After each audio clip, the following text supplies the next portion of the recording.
오늘의 아침 묵상 주제는 온전한 교회가 되기 위해서 어떻게 해야 하는가입니다. 오늘의 성경 구절은 에베소서 4장 1절로부터 6절까지입니다. 그러므로 주 안에서 갇힌 내가 너희를 권하노니 너희가 부르심을 받은 일에 합당하게 행하여 모든 겸손과 온유로 하고 오래 참음으로 사랑 가운데서 서로 용납하고 평안에 매는 줄로 성령이 하나 되게 하신 것을 힘써 지키라. 몸이 하나요 성령도 한 분이시니 이와 같이 너희가 부르심의 한 소망 안에서 부르심을 받았느니라. 주도 한 분이시요 믿음도 하나요 세례도 하나요 하나님도 한 분이시니 곧 만유의 아버지시라. 만유 위에 계시고 만유를 통일하시고 만유 가운데 계시도다. 아멘. 세상의 취미나 동호회 모임 혹은 학교나 직장, 비즈니스는 서로 비슷하고 관심과 선호가 같은 사람들이 동일한 목적을 가지고 모이는 것이 일반적입니다. 하지만 교회는 세상의 다른 어떤 모임이나 조직보다도 다양한 사람들로 구성되어 있습니다. 사회적 배경이나 성장 과정부터 시작하여 심지어 학력이나 능력, 가치관도 각기 다릅니다. 그렇게 사실은 이러한 현격한 차이로 인해 성화되지 않은 사람들끼리 만났을 때 발생할 수밖에 없는 다툼이나 분쟁, 갈등이 일어나는 것이 어쩌면 당연하기도 합니다. 그러나 교회는 우리를 창세전에 택하고 부르신 하나님을 아버지라 고백하는 사람들에게 하나님의 영이신 성령님이 우리를 서로 다름이나 차이에도 불구하고 하나로 만들게 하십니다. 그리고 교회 안에 하나님의 부르심을 통해 모인 성도들을 향해 하나님 안에서 동일한 가치를 추구하게 합니다. 오늘은 에베소서 4장 본문 말씀을 통하여 사도 바울이 선생된 자로서 우리에게 온전한 교회가 되기 위해서 어떻게 해야 하는가에 대해 권면하고 있습니다. 먼저 서두에 그러므로라는 접속사가 나옵니다. 성경에서 많이 쓰이는 접속사인데 이 말이 나오면 바로 전에 쓰여진 문장이다, 아니면 주된 주제 전체를 포함하여 결론이 이루어졌으므로 우리는 이렇게 해야 된다, 우리는 혹은 이렇게 이루어진다 하는 내용을 말하고자 할 때 사용합니다. 어제 살펴본 에베소서 3장의 내용은 우리가 무엇을 기도해야 하는가 하는 것이었습니다. 사도 바울은 교회를 향한 기도를 한 이후에 이어서 이렇게 우리가 기도하는 것 그 이상으로 넘치도록 허락하실 하나님께 교회 안에서 또 그리스도 예수 안에서 영광이 대대로 영원 무궁하기를 기원하였습니다. 예수 그리스도의 제자하여 교회의 참된 지체로서 우리의 목표는 하나님께 영광을 드리는 삶을 사는 것이기 때문입니다. 그러므로 이제 오늘 우리는 하나님께 영광을 드리는 삶을 살고자 온전한 교회가 되기 위해서 어떻게 해야 하는가에 대해서 세 가지를 살펴보고자 합니다. 첫 번째는 1절입니다. 그러므로 주 안에서 갇힌 내가 너희를 권하노니 너희가 부르심을 받은 일에 합당하게 행하여. 첫 번째는 우리가 부르심을 받은 일에 합당하게 행하는 것입니다. 부르심, 소명을 말하는 것입니다. 성경은 이렇게 소명에 대해서 자주 언급하고 있습니다. 이제까지는 세상 풍조와 초등 학문에 빠져 자기 자신을 우상으로 삼고 스스로를 만족시키는 삶을 살았습니다. 그런데 어느 날부터인가 성령님께서 우리 마음에 오셔서 하나님의 말씀을 조명하여 깨닫게 하시기 시작한 것입니다. 이전까지는 내 마음을 사로잡지 않았고 자기 뜻대로 세상의 영화를 쫓으며 살던 자였는데 하나님이 우리를 부르신 것입니다. 마침내 온 영혼을 하나님 앞에 엎드려 말씀하시는 하나님의 영광 가운데 붙잡힌 바 되어 하나님의 명령에 따르게 된 것입니다.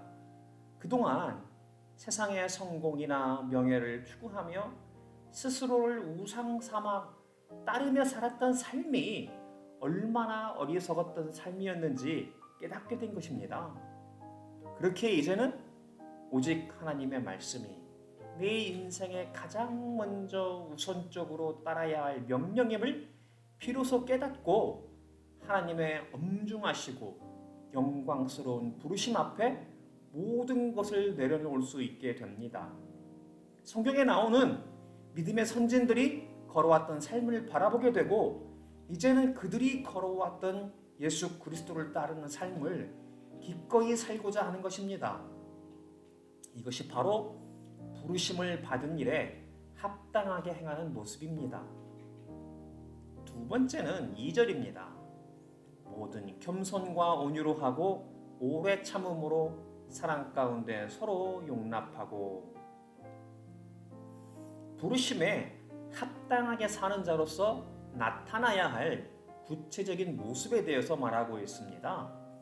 가장 우선적인 것이 바로 모든 겸손과 온유로 행하고 오래 참음으로 사랑 가운데 서로 용납하라 말하고 있습니다. 어제 언급한 바와 같이 교회가 부르심에 합당한 자로 가장 먼저 갖추어야 할 모습인 겸손, 온유, 오래 참음으로 사랑 가운데 서로 용납하지 않는다면 분란이 일어날 때 결국은 세상 사람들과 별반 다름없는 모습이 나타나게 됩니다. 무엇으로 세상이 우리를 예수 그리스도의 제자요 교회의 참된 제자라 구별합니까? 바로 이것입니다.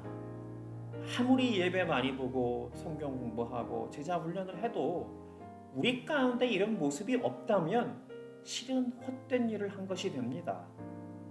그렇기에 그저 성경 지식을 쌓기 위한 성경 공부와 제자 훈련이 아니라 성령님의 조명하심을 통해 날마다 하나님의 말씀을 묵상하며 기도함으로 자기 자신에 먼저 적용하여 삶의 변화가 우리 가운데 일어나야 합니다. 어른은 아이와 싸우지 않습니다. 먼저 성화된 자가 성화가 되지 않은 자를 어린아이를 다루듯이 사랑과 오래 참음으로 품어주어야 합니다. 그리고 어른들 사이에서는 모든 겸손과 온유로 서로를 대해야 합니다. 그렇게 하지 못함으로 성령님을 가슴 아프게 하는 일을 멈추어야 합니다. 세 번째는 3절부터 6절까지입니다. 평안에 매는 줄로 성령이 하나 되게 하신 것을 힘써 지키라. 몸이 하나요 성령도 한 분이시니 이와 같이 너희가 부르심의 한 소망 안에서 부르심을 받았느니라. 주도 한 분이시오 믿음도 하나요 세례도 하나요 하나님도 한 분이시니 곧 만유의 아버지시라. 만유 위에 계시고 만유를 통일하시고 만유 가운데 계시도다. 그렇다면 이렇게 모든 겸손과 온유로 하고 오래 참음으로 사랑 가운데서 서로 용납해야 하는 이유는 무엇입니까? 우리가 소명의 한 소망 안에서 교회 공동체로 부르심을 받았기 때문입니다. 그렇기에 평안에 매는 줄로 성령이 우리를 하나 되게 하신 것을 힘써 지켜야 하는 이유입니다. 왜냐하면 삼위일체 하나님이신 성부 하나님, 성자 예수님, 성령님이 한 분이시기 때문입니다. 그래서 우리는 그 안에서 믿음도 하나이고 세례도 하나입니다. 하나님은 모든 것을 통일하시며 그 위에 또 가운데 계시며 우리를 향해 부르셨기 때문입니다. 그렇게 우리는 부르심을 받은 자로서 하나님의 권위에 순종하며 그 안에서 주신 대명령과 대사명에 따라 사는 삶이 가장 완벽한 삶임을 신뢰합니다. 그리고 한 소망 안에서 교회 공동체로 서로를 섬기는 것입니다. 바라기는 오늘도 예수 그리스도의 제자요 참된 교회의 온전한 지체가 되기 위해서 어떻게 해야 하는가 바로 알고 그대로 살고자 나의 모든 판단과 결정, 가치관을 하나님 앞에 드리고 순종하는 복된 지체들이 되기를 축복합니다. 기도하겠습니다. 하나님 아버지 감사합니다. 세상 풍조와 초등학문에 빠져 자기 자신을 우상 삼아 스스로를 만족시키는 삶을 살았던 우리를 부르시고 주님 몸된 교회의 지체요 제자로 삼아 주셨습니다. 그렇게 이제 그 부르심에 합당하게 살기를 소원합니다. 이제 주님께서 몸소 보여주셨던 모든 겸손과 온유로 오래 참음으로 사랑 가운데 서로 용납하며 살게 하여 주시옵소서. 그리고 평안에 매는 줄로 성령이 하나 되게 하신 것을 힘써 지키게 하여 주시옵소서. 오직 한 분이신 삼위일체 하나님의 권위에 순종하며 영광을 구하는 삶을 살게 하여 주시옵소서. 예수님 이름으로 간절히 기도드립니다. 아멘. 오늘도 주신 말씀으로 묵상하며 기도함으로 하루를 시작하고 세상 가운데서 승리하는 삶 살 수 있기를 축복합니다.